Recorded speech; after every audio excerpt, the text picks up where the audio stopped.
Tidiata. Sinigale. Abbaa fi taasa'ee waan barbaadu tokko fudhadhee afaan kiyya qabadhee fataa jedheetuma asiin bahee achiin galeetuma bakka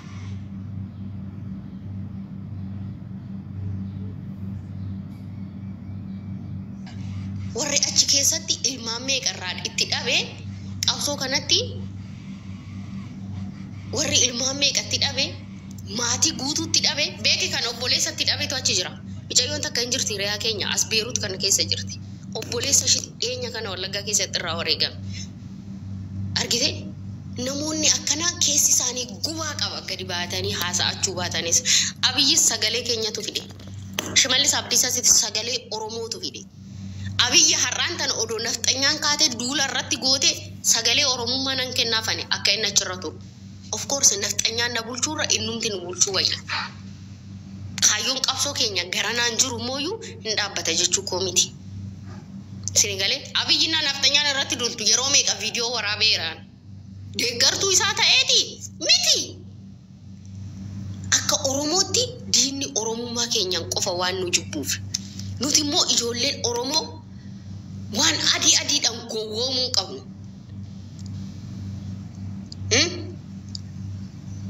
Warqiin hin xuraa malee kiiloon isaa hin hir'atu. Waraanni kunis hin dadhaba malee galma hin gahu. Guyyaa takka Oromiyaan hin bilisoomte. Hooggantoonni paartii kafaa'oo ilaalame ilaalcha abaa'oo qaban.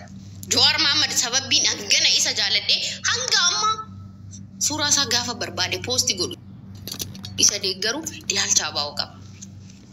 Sinigalee Mararaa Guddinaa jedhe yaada maqaa abaa'oo dha'uu waa baatan daandii nageenya jedhanii adeeman Oromoodhaaf deeman nan jabeessa.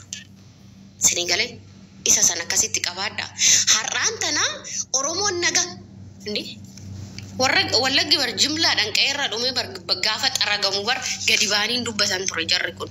Jarri har'a kaleessa gadi baanii mootummaan kunis Oromoodha. Hin beeknu nuti.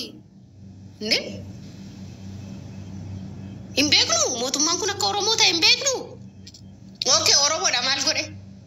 Irreecha akkatti kabajamte tuni baranuma nagaadhaan Oromoon gale tuni isin gowwoomsiteetuma garagaltanii akkanatti.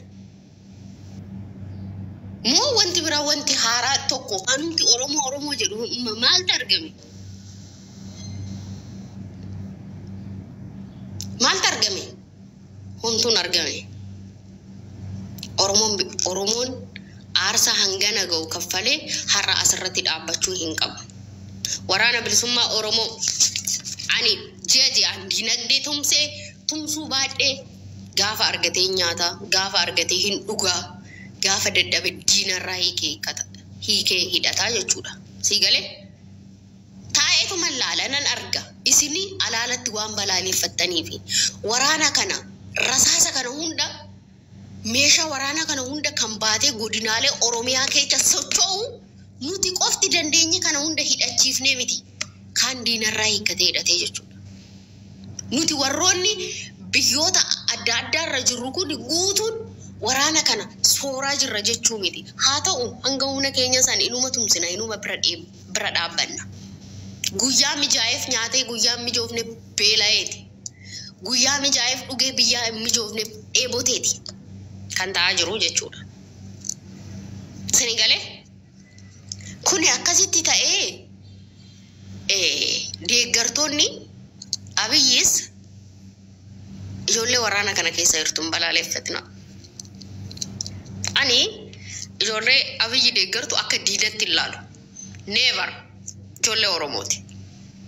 Waraana kana keessa mootummaa kana waliin ijoolleen Oromoo aangoo qaban meeqatu jira? Garuu fakkaattu as fakkaattu mee gaafa mormi Oromoo citu deeggartoota paartii kana keessa caala bultumee malee jira kan gadi ba'ee mormi koosiifaa citu an jedhu.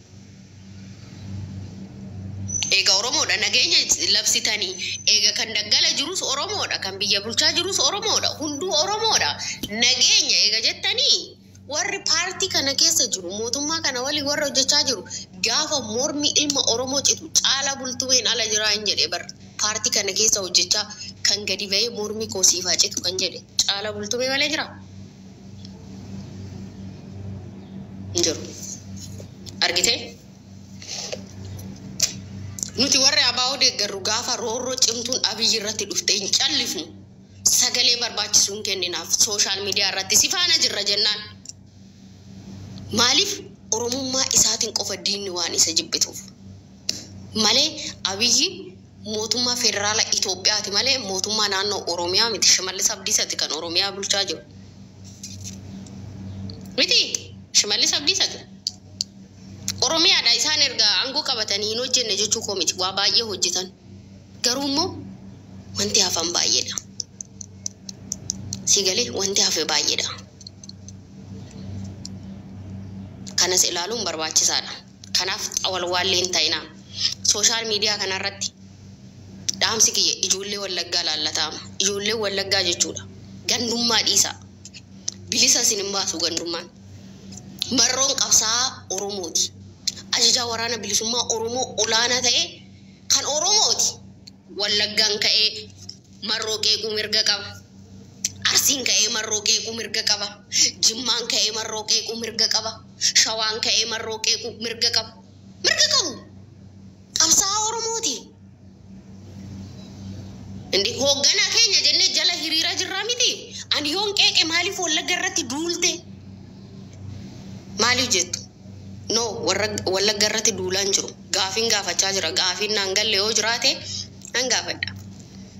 Bara marroon kophaasaa Wallagga keessatti hafee waraanni inni mogor keessa jiru kan garaa nagaatiin dhiisee galuu jaal boorufaa, jaal sanyiifaa, jaal jireenyaa, jaal ol jirraaffaan Arsii keessaa ijoolleen meeqa baqatanii Wallaggatti galan.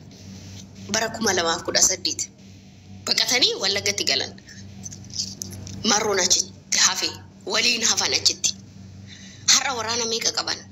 Shoorri isaan taphatan olaanaadha. Galata qabu. Namni hojjetu immoo hin dogongora. Dogongora isaanii san immoo marrootti himne marroo qeeqne jechuun nuti marroo jibbina jechuu miti. Faallaan fudhatinaa. Ijoollee baay'ee sooshaal miidiyaa kanarraa deeggartoota waraana kanaa namni nu dhabsiise isin warra maqaa abaa'oo baattanii suura namaa gad deebistanii arrabsitanidha. In arrabsinaa. Qeequ mee ijoollee sooshaal miidiyaa kanarraa marroo faarsitu. Bara 2018 1921 keessa akkatti jira laal. Suura marroo yoon poosti godhe takka sheerii miliyoona meeqa deema ture. Zaaran kaatee odoo poosti goote miliyoona meeqa sheer godha ture. Har'a ijoollee sun hundi hin jiran sababa keessaniin dhabnee jechuudha ijoollee kana hunda. Nama faallaa waraana kanaa jiru tokko arrabsuu osoo hin ta'in naamusa waraana kanaa qabda. Heeraaf seera waraana kanaa beekta amansiisitii fidii ofitti dabali. Dhageessee amansiisitii fidii ofitti dabali. Marroo nama keenya jedhetu qeeqa. Ijoollee shawaarraa marroo odoo qeeqte mirga isaaniiti. Maaltu abukaatoo marroo si godhese? Har'a sooshaal miidiyaan guguddate namni hunduu miseensa waraana kanaa ta'e dinagdee deeggaraa ta'e waan baay'ee baratee fi malee bara marroon kophaatti dhufe akka kadhattuu kadhannee kan tumsaa turen nuyidha. Ijoolleen ana waliin achi keessa turan hundi isaanii dhiisanii keessaa ba'an. Eenyu jecha arrabsamna Oromiyaan bilisoomte bilisoomuu baatte jireenya dhuunfaa keenya jiran. Maal nu galcha addunyaa irratti salphanna nuti warroota jedhanitu jira. Argite jabina dhabuu kana nama gooti jechuudha. Kanaaf dhiisaa. Maqaa marroo qabattanii naman arrabsina. Yoo dandeessan gorsaa nama san. Maal si godhe? Gaafii addaatu jira. Waan addaatu jira. Of course akka gandaatti gandi narrafamu. Qa'ee Oromooti. Garuu gaafiin isaan gaafatan sun ilaa filaamee qabataanan mirga qaba. Wareegama jaalbooruu ilaallatee Oromoon Arsii ka'ee akkamitti wareegame jaalli kun jedhee gaafachuu mirga qaba. Jaal qabsaa isaati. Biyya isaaf qabsaafii jira. Mirga guutuu qaba gaafachuudhaaf. Arsii keessatti namni ani hin beekne qabsoo keessa wareegame taanan ndi maal ta'e wareegame akkamitti maaltu ture? Quban qabu taanan akka ifa naa godhu nan gaafadhaa jechuudha. Sinii galee? Kanaaf duulli hin barbaachisu. Warri naannoo san jiran warri informationii guutuu qaban immoo ilaa filaameedhaan kan ta'e kanatu ta'e kuni akkana jedhanii deebisan. Lolan barbaachisu, duulan barbaachisu, arrabsoo hin barbaachisu. Okay? Summii wal gidduutti facaasun hin barbaachisu. Dhageessanii ani har'aan tana nama maqaa Wallaggaatiin mana banatee taa'ee maalii shawaa namaadha gaafa Harargeen tokko dubbate ati Sumaaleedha gaafa Arsiin tokko yaada kennate ati ilmaan Minilik maal fiddee ati Oromoodha maal buuste maanni bu'aan kee zero siddammar zero. Ani har'aan tana nama maqaa Wallaggaatiin taa'ee bire ani $10 qabaate 5 qabda.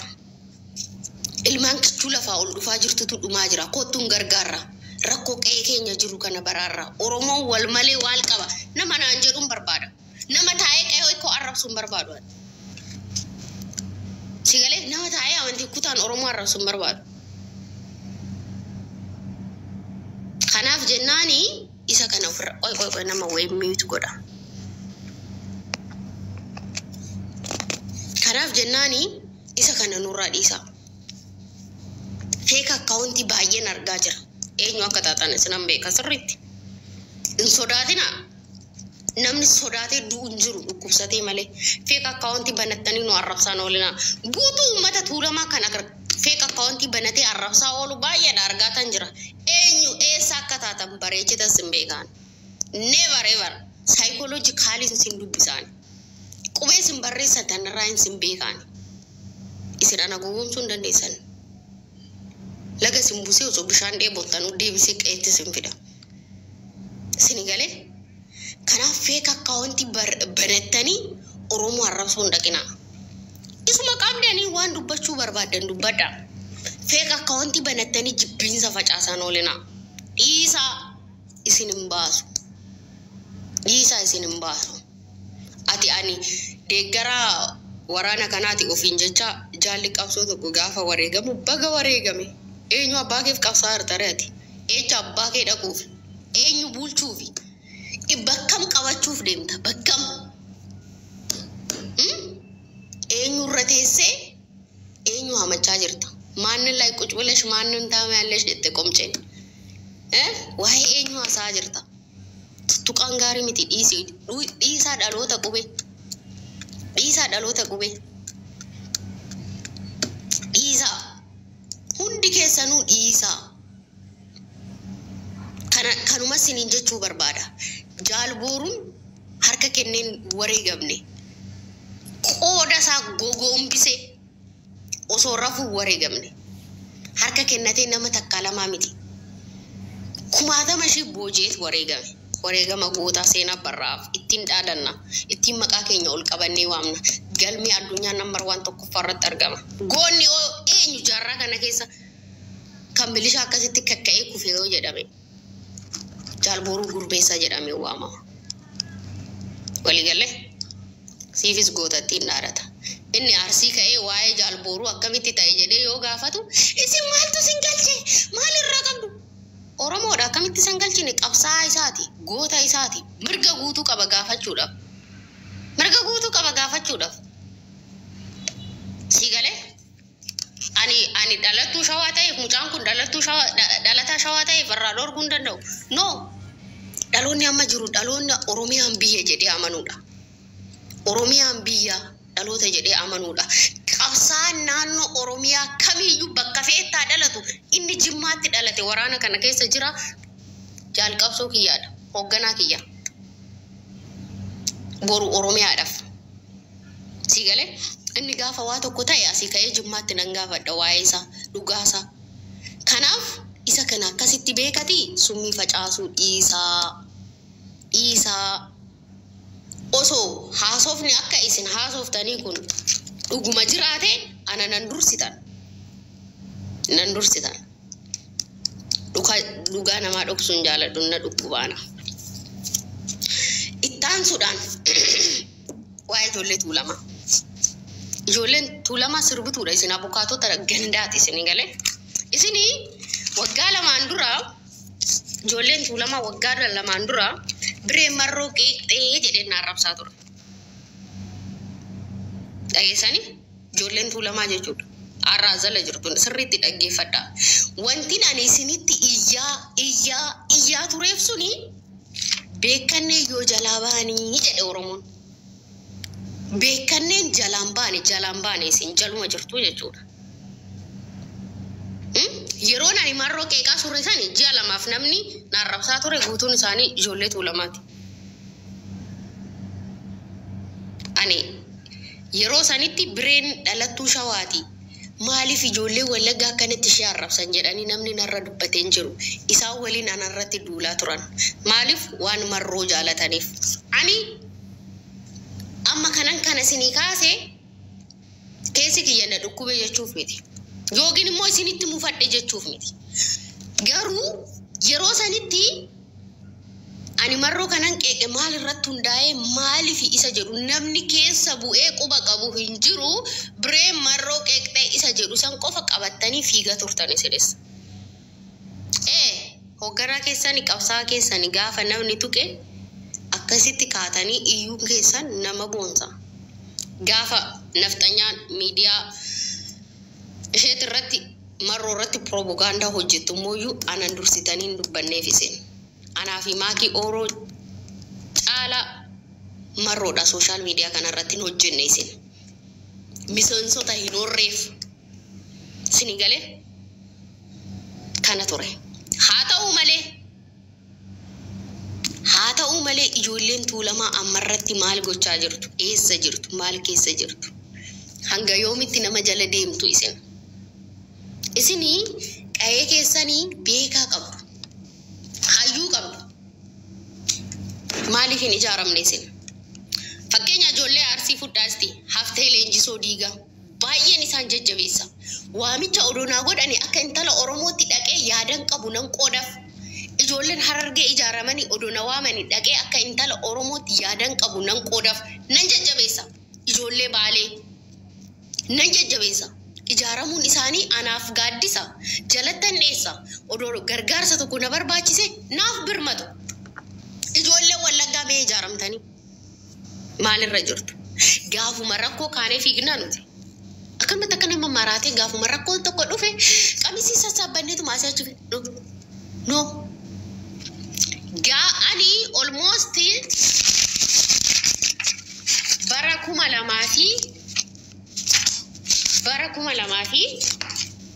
bara 2020 ji'a ja'affaa keessa waldaa dubartoota tuulamaa kan jedhu ijaaran ture. Garee san keessa dubartoonni jiran namoota muraasaati. Lakki ijoollee ijaaramuun keessan Oromoof gaaddisa abdiidha. Lakki ijoollee ijaaramaa hin dhagaan. Oromoon tokko nuti hunduu tokko gaafa wanti tokko uumame hin waammanna nuu birmatanii lakkii na qabii na gadhiisi. Okay tole taa'e deemti. Har'a maalirra jirta? Maaliif nyaaramta? Maaliif arrafamta? Qe'een qabdu ati baqattuudha. Baqattuu miti bara. Qe'ee qabda. Golatti dhalatti qabda. Odaa jalatti wal geessu qabda. Beekaa qabda. Qeerroo si ijaaru qabda. Qarree jabduu si ijaartu qabda. Bireesiin jechaa jiru namoota bira. Maaliif hin ijaaramne isin? Diinagdee maaliif hin qabaanne isin? Oromoo naannoo biraatii wabii taatan. Ijoolleen tuulamaa guutuun ishii ijaaramtee waraana Oromiyaa kutaa 11 keessa jiru. Ji'aan biiliyeenan gargaaruu hin dandeessi. Garuu eenyutu sinii sirbaa? Eenyutu nama jala sinii fiigaa? Eenyutu olola sinii olola? Luka tokkoon eenyutu dhaabbate gama sanii sinii sirbasan? Kan ijaaramtan maal rakkattanii maal dabdanii? Darraa keessa maaltu jira samoora kana? Cillimoo keessa maaltu jira? Shawaa kaabaa keessa? Jalduu keessa maaltu jira? Gidda barat keessa maaltu jira? Uummata mana irratti gubate agartanii? Salaalee keessatti argitanii? Argitanii? Uummata mana irratti gubatee karaa irratti ba'an argitanii? Agalatooman uummanni Jiddaa bakkeessanii kaasanii qubsiisan. Jiddi faradoon sakaaluu mormatti maree gadhiisa gaafa roorromoo hin birmata. Kanaaf jennaani isin ijoolleen tuulamaa ijaaramaa quba wal qabaadhaa afooshaa qabaadhaa. Gaafa kutaa Oromiyaa tokko rakkoo muddate still Wallaggaadha. Kottamee amma garee keenyan uummata wallaggaati deeggarsa goonu waldaa dubartoota tuulama deeggarsa uummata keenya kan wallaggaatiif hangana godha siif ma beekta hojii cimaadha dhageesse gareen ijoollee arsii kan ijaaramee jiru haftee leenjisoo diigaa deeggarsa uummata wallaggaati birrii hanganaa baasii godhe beeki namoota baay'eetu achi keessa jira ani yeroon uummata boorana deeggaru akka dhuunfaa kiyyaatti nan deeggara ammaan tanaasii ka'ee uummata wallaggaati 30 galchuu nan danda'a garuu isinoo hanga yoomitti bittinnooftanii akka geeshoo muka geeshoo asii achi facaatanii hanga yoomi jiraattu se maaliif hin ijaaramne se social media kanarratti propagandaan hojjetamee ijoollee shawaa jedhamee kan isinirratti duulamu kan qabsaa keenya irratti duulamu isin waan hin ijaaramneef eessanuu wal ijaartanii roorroo isinitti dhufu ofirraa qolachuu hin dandeessan isinii galee propaganda social media irratti isinitti hojjetama isinis hojjechuu hin dandeessan lafarratti hojiitu jira isinis eenyu gadiyyuu miti eenyu olii malee hojjechuu hin dandeessan baay'ina qabdan miti baay'ina qabdan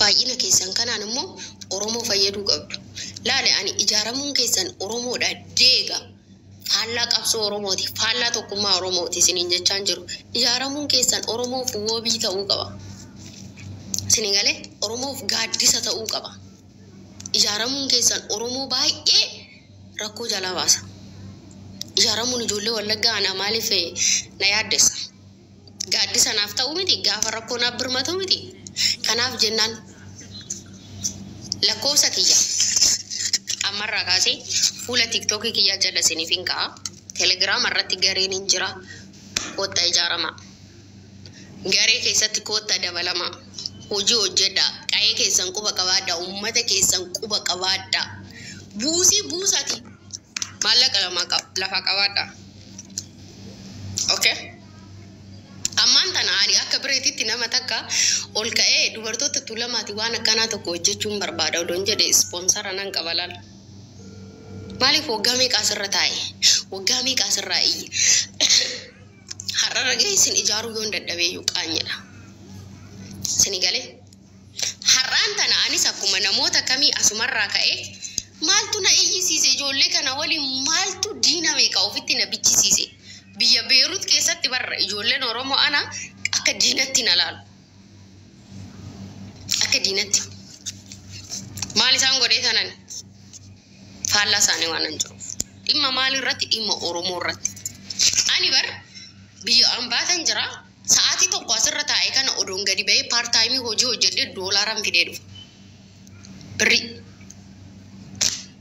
jireenya dhuunfaa kooti jiraachuu nan danda'a garuu maqaa abaa'ootiinis haa ta'u maqaa Oromummaatiinis haa ta'u maqaa baay'eetti argadheetan jira itti harrafameetan jira itti reebameetin jira asirra ga'ee mooyyuu laayyootti gadi hin dhiisu dhiigawwan kiyya achi keessatti dhangala'an gumaa kaffaladhee malee akka salphaatti gadi wal hin dhiisnu jechuudha eenyufuu gadi hin dhiisu daandii kana baay'isawwe eenyufuu deeggaruu waraanaa ta'ee Oromoo tokkoomsuu ta'ee uummata gargaaruu ta'ee eenyufuu gadi hin dhiisu akka salphaatti eenyufuu gadi hin dhiisu maaliif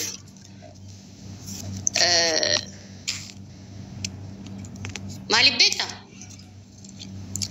osoo homaan godhin Oromoo sappoortii gooneef kotta ijoollee waraana bilisummaa Oromoo deeggaraa jennee asirraa iyyineef maqaan meeqa itti nuu kennamee bifni meeqa itti nuu baafamee arrafamnee Oromummaa nurraa fuudhamee xiqqeeffamne waan Oromoodhaaf hojjenneef malee waanuma alaabaa abaa'ootan ol qabneef suuraa marroo ol qabneetuma marroon hoogganaa bilisummaa Oromooti ijoollee beekaa ijoollee bara har'a bar Beerut keessa teessee ishiin asirraa ashaa feek akkaawuntii bannattee wayii ana wayii uummata tuulamaa arrabsitu bar kolkollee akka ati obbartuuf tishartii marroo hojjisiisee namni isinii hiraa ture ana ture takkaantii marroon beektu maal nuti habashaa miti ati maaluma jettaa nama naan jedhaa turetu har'a first number 1 Oromoo originaala ta'ee sirraa Oromummaa fudhachuu barbaada jechuudha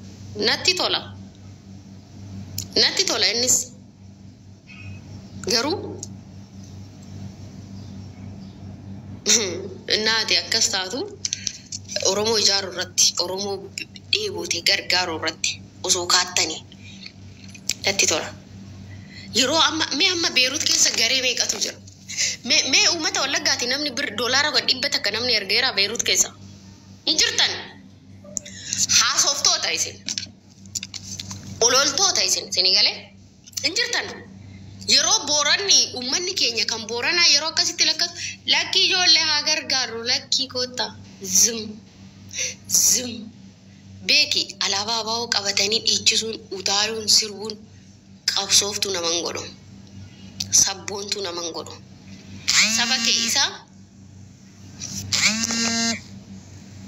Saba kee isa beela'e obaasuuf kaadhu. Saba kee isa rakkate obaasuuf kaadhu. Oromoon gargaarree miti. Mee warri har'a eenyu abukaatoo ta'ee asirraa iyyuu kana mee oolmaa Oromoof ooltan odoon jedheen namni tokko maan fidu. Kanaafuu garuu isa daandii sirriirra jiru kan sirna kana jala hiriiree jiru deeggaru namoota baay'ee of duuba deebistan. Argitanii?